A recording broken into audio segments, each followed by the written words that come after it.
Now, my mother, she didn't use drugs. To my knowledge, I never knew my mother to use drugs. She was a praying woman. You know, she wasn't perfect, but she was a great mother, and she was the best mother I could have asked for. But I'll never forget when she realized what had happened and how my brother had gotten started, my oldest brother.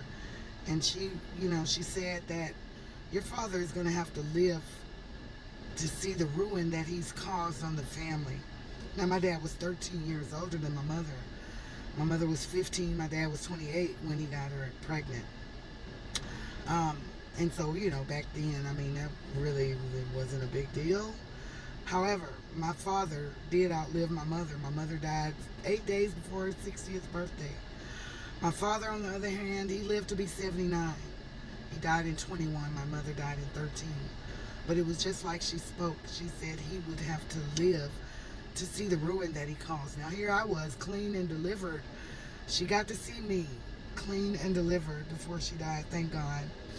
She got to see me go back to school, get a degree or two, and she got to see her daughter married and thriving.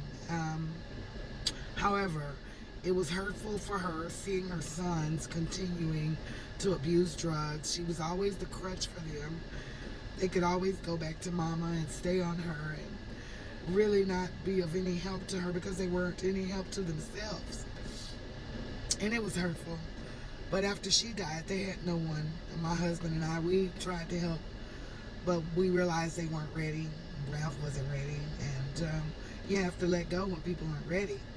And with that, they wound up sleeping in under the vacant building of a bank. And they were homeless.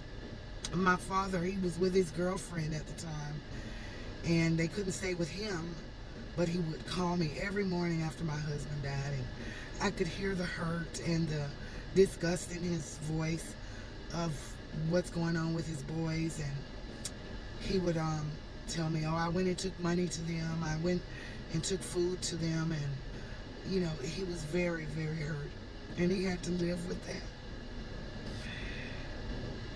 He had to live with it. But he eventually passed on.